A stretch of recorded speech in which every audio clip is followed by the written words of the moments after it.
However, the United States Air Force responded by classifying all evidence of contamination in order to skirt the lawsuit, according to Congressman Lee Hamilton. Furthermore, the federal government invoked the state secrets privilege, citing the lawsuit as a threat to expose national security secrets. U.S. Judge Philip Proh rejected the government's argument, so a majestic 12 lapdog, President Clinton, issued a presidential determination exempting the Air Force's operating location near Groom Lake, Nevada.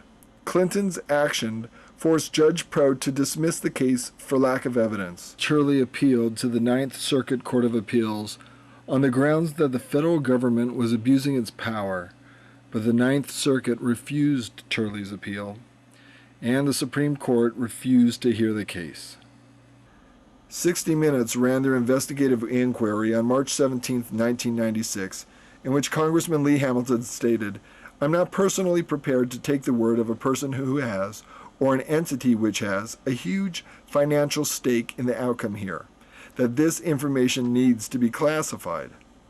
Professor Jonathan Turley added, "The question is whether they are going to be held accountable, because ultimately that is what this case is about.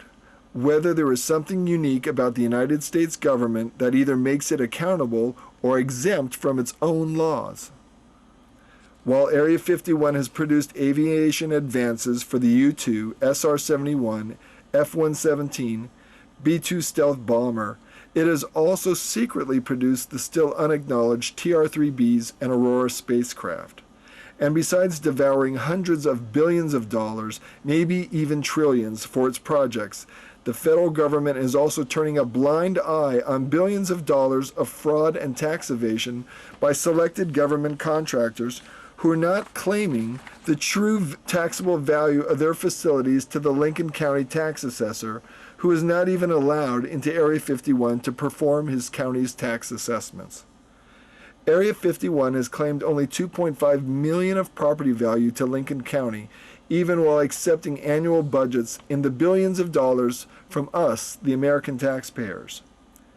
Dangerous underground atomic detonations, nuclear storage and waste concerns, the use of deadly force against civilians, lavish treatment of high officials, uncompensated chemical contamination of its workers, abuse of the law and its own power, tax evasion, and evidently secret extraterrestrial alliances.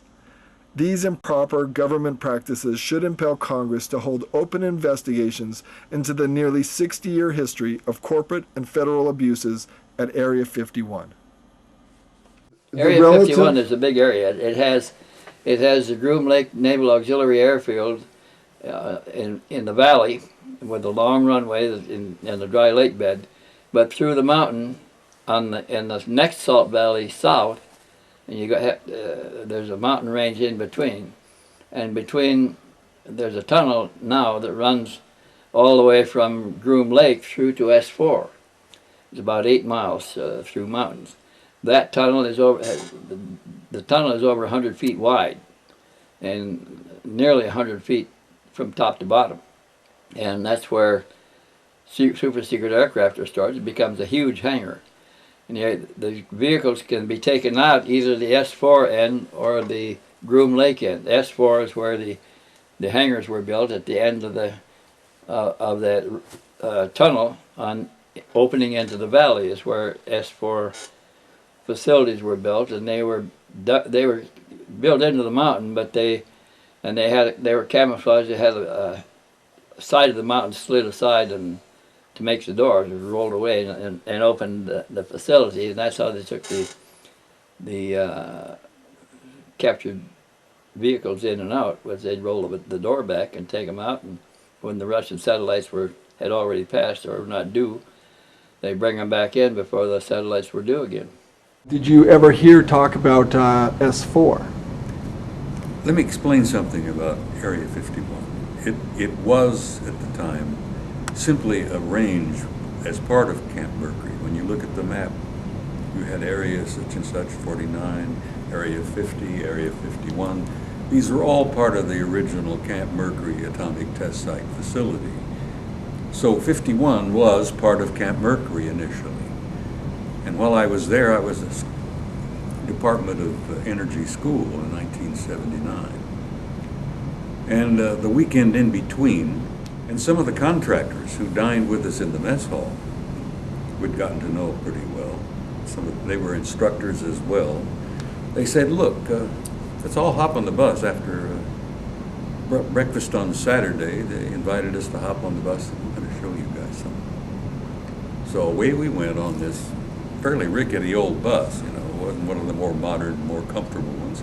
And down the road we went over a pass into Groom Lake from the other side, from the rear. I never went through the mailbox out on the road kind of garbage. We came in from the back over to Groom Lake.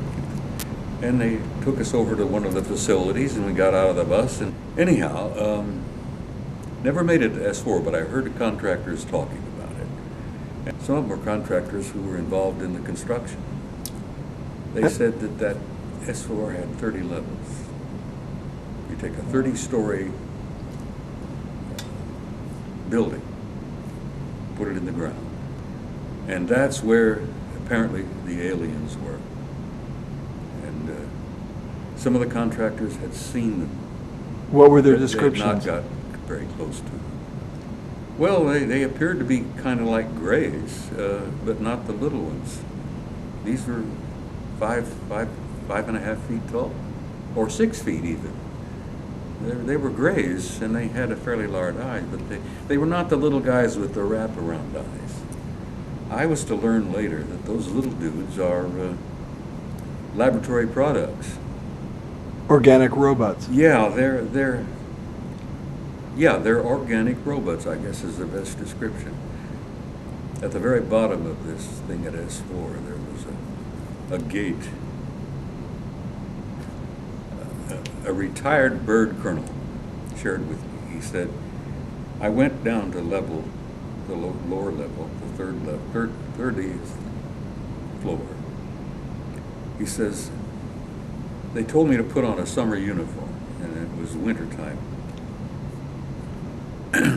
He went down, they had his luggage and suitcase and his briefcase and all. And he stepped through the doorway, and he came out, and he was at, what's the middle of Australia? Pine Gap. Pine Gap? Mm-hmm. He went through a door at S4, and on the other side was Pine Gap. Australia. Yeah.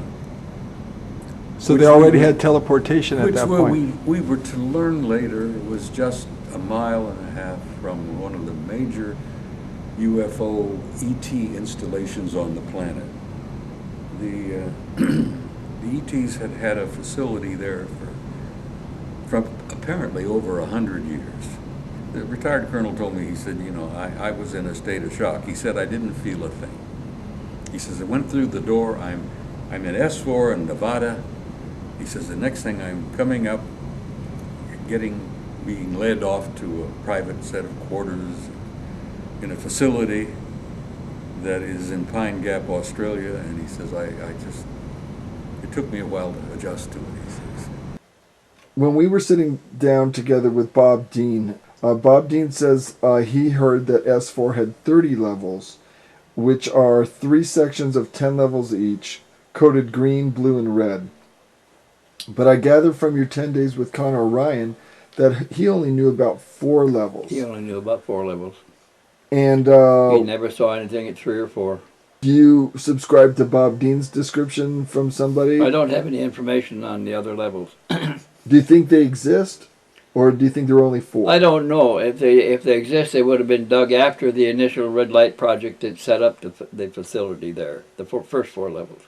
I think one of the things that impressed me the most about what the contractors would share with us is that they were in the tunnel building business, and they were digging tunnels all over the damn place, and they had these big 40-foot tunnel boring machines, you know, on railroad tracks. They'd go into the side of a mountain, literally, and they would go down and then out. And they were laughing one time. They said they were digging a tunnel and they ran into another tunnel, which they didn't know about. Really? And they said the tunnel they ran into was better than the one they were building. And all our ears perked up.